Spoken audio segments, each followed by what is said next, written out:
Part 18 Insta umpire. Mebo uncle की हरकत ने पूरे जावेरी खानदान को शर्मसार कर दिया था और आधे से ज़्यादा लोग तो अब वहाँ रुकना भी नहीं चाहते थे। लेकिन कल्याणी के हुक्म के बिना कोई जा भी तो नहीं सकता था, इसीलिए करते ना करते चुपचाप खड़े रहकर तमाशा देख रहे थे। होटल प्राइम स्टार के ऑनर का नाम कार्तिक पटेल था। यह वही मिस्टर पटेल हैं जिनके सामने कल्याणी भी झुक गई थी। कार्तिक के डैड यानी धनंजय पटेल गुजरात के जाने माने बिग शॉट हैं और उनसे उलझने की गलती कोई नहीं कर सकता है। यही वजह है कि कल्याणी एक 30 से 35 साल के लड़के के सामने झुक गई थी, क्योंकि उसे बहुत अच्छे से पता था कि अगर मामले को प्यार से नहीं सुलझाया गया तो उसके कॉन्सिक्वेंसेस भरे करना जावेरी खानदान के लिए आसान नहीं होगा। वैसे अभी 20 करोड़ रुपए भरना भी उनके लिए आसान नहीं होने वाला था। कार्तिक की एक नज़र से ही मेबू अंकल के पसीने छूटने लगे, और क्यों ना छूटते जब कल्याणी ही उसके सामने नहीं टिक पाई तो। भला मेबो कौन से खेत की फसल है। अब तो मेबू अंकल का हल्का फुल्का नशा भी पूरी तरह से उतर चुका था। कांपते हाथों से मेबू अंकल ने तुरंत ही उस होटल मैनेजर के कॉलर को छोड़ा और उसके बाद उसका कॉलर ठीक करने लगे। यह देखकर उस होटल के मैनेजर के चेहरे पर हंसी छूट गई। उसका बॉस आ गया था और अब वो और भी ज़्यादा कॉन्फिडेंट हो गया था। उसने मेबू अंकल से कहा, आपका जावेरी खानदान सूरत की टॉप फैमिलीज में से एक है। अब जब आपने बेस्ट वाइन की डिमांड की तो भला हम पूरा कैसे नहीं करते। आप ही बताइए कि क्या हमने कुछ गलत किया। मेबू अंकल के पास इतना समय भी नहीं था कि वो अपने पसीने को पोंछ सकें, जो उनके चेहरे से किसी नदी की तरह बह रहा था। जल्दी से उन्होंने हाथ हिलाते हुए कहा, मुझे किसी चीज़ से कोई तकलीफ नहीं है, हम सारा पैसा पे करेंगे। यह बोलते हुए मेबू अंकल ने कल्याणी की ओर देखा और इशारों इशारों में मदद मांगने लगा, क्योंकि उनके पास तो सिर्फ 15 करोड़ ही थे और बिल था 20 करोड़ का। बाकी के 5 करोड़ रुपए कहाँ से आएंगे। मेबू अंकल ने 2 कदम कल्याणी की तरफ बढ़ाए, जिससे कल्याणी के सर से कार्तिक पटेल का थोड़ा प्रेशर कम हो सके। गहरी सांस लेते हुए कल्याणी ने मुस्कुराते हुए कार्तिक से कहा, मिस्टर पटेल, अभी जो कुछ भी हुआ उसमें जावेरी खानदान की गलती है और हम एक्सेप्ट करते हैं। आपको अपने मन में ग्रेज रखने की कोई ज़रूरत नहीं है। अब हमें आपसे काम पड़ता रहेगा और आप चिंता ना करें, हम अभी ही सारा पैसा चुका देते हैं। कल्याणी ने पैसा देने की बात तो कर दी थी, लेकिन पैसा आएगा कहाँ से, यह तो उसने सोचा ही नहीं था। मेबू अंकल 15 करोड़ रुपए निकाल रहे थे। यह जानकर वैसे ही कल्याणी को मन ही मन बहुत दुख हो रहा था, क्योंकि पार्टी के मजे तो सभी के लिए हैं, तो फिर अकेला मेबू खर्चा क्यों करें। जब कल्याणी के मन में ये ख्याल आया तो तुरंत ही उसने जावेरी खानदान के बाकी लोगों की ओर देखते हुए कहा, मैं नहीं चाहती कि नवीन अकेला खर्चा करे। इस पार्टी में सभी ने बहुत मज़े किए हैं, जो अब चुकाना भी पड़ेगा। इसीलिए तुम सभी 1-1 करोड़ रुपए निकालो, बाकी का सब कुछ मैं और नवीन देख लेंगे। हालांकि कल्याणी की बात सुनकर जावेरी खानदान के बाकी लोग बिल्कुल भी सहमत नहीं थे। सबसे महंगी वाइन मेबू अंकल ने जोश जोश में सबके लिए ऑर्डर कर दी थी, तो उसका पैसा बाकी के परिवार वाले क्यों दें। लेकिन उनमें से किसी ने भी कल्याणी की खौफ से ऑप्स नहीं किया। मजबूरी में सभी पैसा देने के लिए तैयार हो गए थे। हालांकि इस समय जावेरी खानदान के 2 लोगों के चेहरे पूरी तरह से उतरे हुए दिखाई दे रहे थे। वो थे अनीका और चित्रा। उनके लिए इस पार्टी के लिए 1 करोड़ रुपए निकालना बहुत मुश्किल था। जो 5 करोड़ रुपए अनीका को नक्श से मिले थे, उससे तो अनीका ने अपने कंपनी का कर्जा चुका दिया और उसके बाद उसके बैंक अकाउंट में 30 से 40 लाख रुपए के अलावा और कुछ भी नहीं था। और अगर यह पैसे भी उसने यहाँ दे दिए तो फिर नंगा नहाएगा क्या और निचोड़ेगा क्या? अनिका, तुम्हारे चेहरे पर 12 क्यों बजे हैं? अब मुझे ये मत कहना कि तुम 1 करोड़ रुपए नहीं निकल सकती, या फिर तुम 1 करोड़ रुपए निकालना ही नहीं चाहती हो। जब मेबू अंकल ने अनीका का परेशान चेहरा देखा तो अपनी आदत से मजबूर अनीका को नीचा दिखाने के चक्कर में जोर से चिल्लाते हुए बोल पड़े। मेबू अंकल की बात सुनकर सभी के चेहरे अनीका पर जाकर अटक गई और अनीका ने ये सीन देखा तो उसका चेहरा शर्म से लाल हो गया था। इससे पहले कि अनीका कुछ रिएक्ट करती, अचानक से एक आवाज आई, हमारे पास 1 करोड़ है। नक्श अपनी कुर्सी से हिला भी नहीं था, लेकिन उसने सभी को हिला डाला था। नक्श की नज़र मेबू अंकल, कार्तिक और बाकी लोगों पर टिकी हुई थी। जब कार्तिक ने ये आवाज़ सुनी तो उसके चेहरे की एक्सप्रेशन अचानक से बदल गए। कांपती हुई आवाज़ के साथ कार्तिक ने कहा, क्या मैं जान सकता हूँ कि तुम कौन हो? भले ही दूसरे लोग नहीं देख पाएगी। कार्तिक डर गया है, लेकिन नक्श ने आसानी से देख लिया था कि उसके एटीट्यूड ने कार्तिक को हिला डाला था। वैसे अभी नक्श का एटीट्यूड कम कहाँ होने वाला था। नक्श ने अपना सर ना में हिलाया और उसके चेहरे पर एक मुस्कान आ गई थी। जब मेबू अंकल ने देखा कि नक्श की हरकत की वजह से कार्तिक का चेहरा एकदम सीरियस हो गया है, तो उन्हें लगा कि नक्श ने कार्तिक को ऑफेंड कर दिया है, और अगर कार्तिक ऑफेंड हो गया है तो फिर जावेरी खानदान पर शामत आ जाएगी।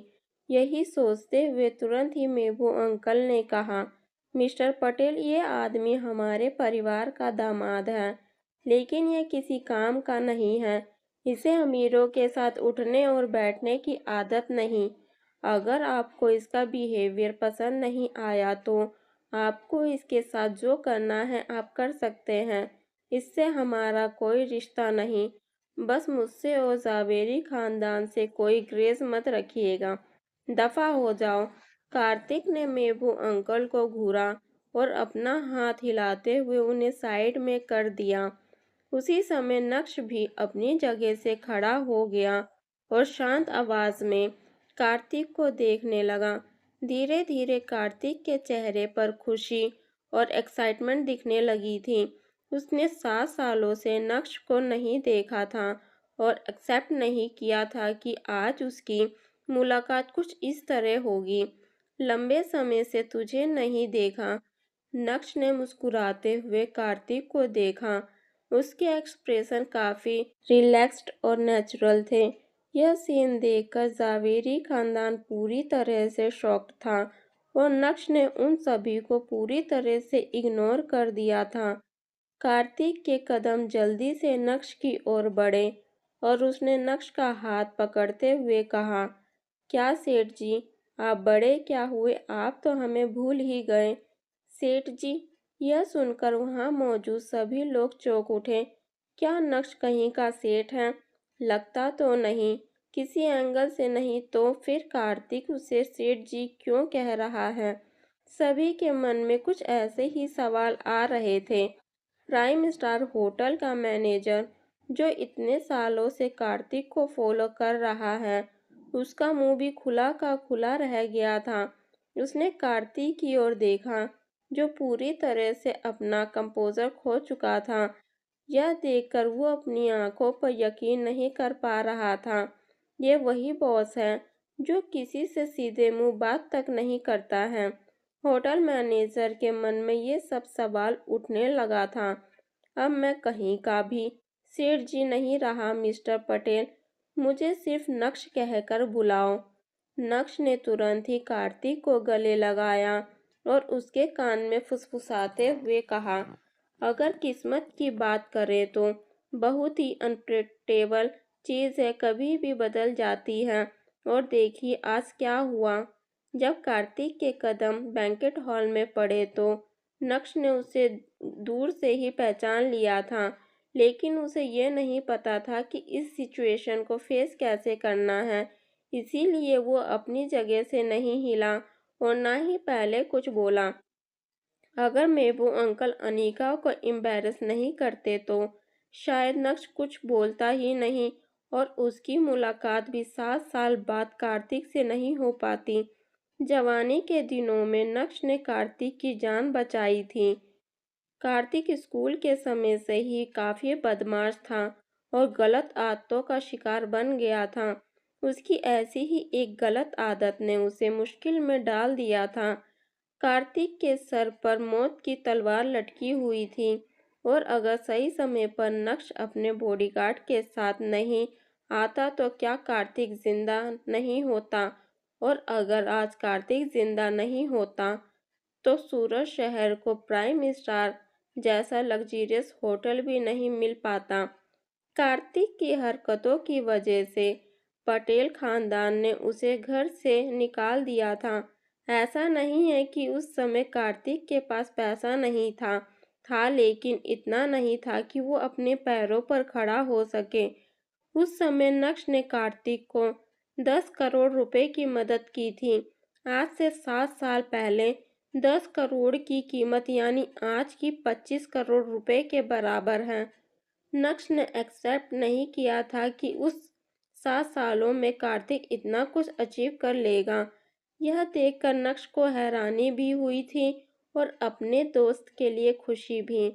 कार्तिक आज अपने सामने नक्श को देख रहा था और उसका इमोशन से भरा हुआ था। यह बात तब की है जब नक्श और उसका परिवार मुंबई में रहता था। कार्तिक का कांड भी मुंबई में ही हुआ था। नक्श से पैसा लेने के बाद कार्तिक मुंबई छोड़कर सूरत आ गया और उसने यहाँ सूरत को 5 स्टार होटल दिया। ऐसा नहीं है कि बुलंदी पर पहुँचने के बाद कार्तिक नक्श को भूल गया। नहीं, कार्तिक ने नक्श को खूब ढूंढा। जब कार्तिक मुंबई गया तो उसे पता चला कि नक्श का परिवार अब सूरत शिफ्ट हो गया है। यह जानकर कार्तिक को और भी ज़्यादा अच्छा लगा। सूरत आकर कार्तिक सीधा भानुशाली ग्रुप के ऑफिस पहुंचा और वहां उसे पता चला कि नक्श और उसके परिवार को भानुशाली ग्रुप से बेदखल कर दिया है। यह जानकर कार्तिक को बहुत दुख हुआ और दुख क्या होता है उससे बेहतर कौन समझ सकता था। उसके बाद भी कार्तिक ने हार नहीं मानी और नक्श को ढूंढना चालू रखा, लेकिन असल में उसे पता ही नहीं था कि नक्श है कहाँ। इसीलिए उसका नक्श को ढूंढने का सिलसिला कुछ समय के बाद खामोश पड़ गया। गले मिलने के बाद जब कार्तिक ने नक्श की आंखों को देखा तो वो तुरंत ही समझ गया कि नक्श उसे क्या कहना चाहता है। शायद नक्श अपनी आपबीती सभी को नहीं बताना चाहता है। इसीलिए तुरंत ही कार्तिक ने अपने शब्दों को बदलते हुए कहा, ओ मैं गलत था। तुम सेठ जी नहीं हो, तुम तो नक्श हो। कभी कभी आंखें धोखा खा जाती हैं। यह सुनकर वहां मौजूद सभी लोगों को बहुत रिलीफ मिला। नक्श और सेठ जी कोई सपने में भी नहीं सोच सकता था कि नक्श किसी कंपनी का सेठ बने, लेकिन सभी के मन में एक बड़ा सवाल था। नक्श होटल प्राइम स्टार के ओनर कार्तिक पटेल को कैसे जानता है? मिस्टर पटेल, माफ करना, लेकिन क्या आप वेटर से बोलकर मेरी टेबल का बिल चेक करवा सकते हैं? मेरी टेबल का बिल और 1 करोड़ रुपए बिल्कुल मिलाकर कितना हुआ? मैं भी मेरा कार्ड स्वैप करूंगा। जैसे ही नक्श के मुंह से ये शब्द बाहर आए, वैसे ही कार्तिक ने अपना हाथ झटकते हुए कहा, खाने का पैसा ना अपने घर में देना। कार्तिक भला नक्श से पैसे कैसे ले सकता था? वो तो नक्श की टेबल का बिल और 1 करोड़ रुपए काउंट ही नहीं करने वाला था। ऊपर से वो होटल मैनेजर को बोलकर नक्श के लिए लाइफ टाइम की फ्री फूड की सर्विस देना चाहता था। लेकिन तभी नक्श ने अपनी एक आंख मारते हुए कार्तिक को इशारा किया।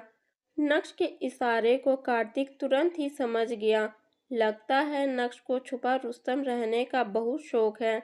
यही सोचते हुए कार्तिक ने फिर से अपने शब्दों को बदलते हुए कहा, ओह सॉरी, अगर तुमने यहाँ खाना खाया है तो मैं तुम्हें डिस्काउंट देना चाहता हूँ, 50%। और डिस्काउंट, अरे जल्दी जाओ और मिस्टर नक्श का बिल लेकर आओ। यह बोलते हुए कार्तिक के अपने होटल मैनेजर की ओर देखा। होटल मैनेजर ने तुरंत ही अपना सर हिलाते हुए कहा, जी सर, अभी लेकर आया। जब कल्याणी और मेबू अंकल ने सुना कि होटल का ओनर मिस्टर पटेल नक्श को 50% डिस्काउंट दे रहे हैं, तो भला वो दोनों शांत कैसे बैठ सकते थे। कल्याणी ने अभी तक अपना बिल नहीं भरा था और उस बिल को देखने के बाद मुस्कुराते हुए कल्याणी के कदम कार्तिक की तरफ बढ़े और बोली, मिस्टर पटेल, मैंने एक्सेप्ट नहीं किया था कि आप हमारे नक्श के दोस्त निकलेंगे। यह बिल साथ में ही भरा जाएगा, तो क्या आप हमें भी डिस्काउंट दे सकते हैं।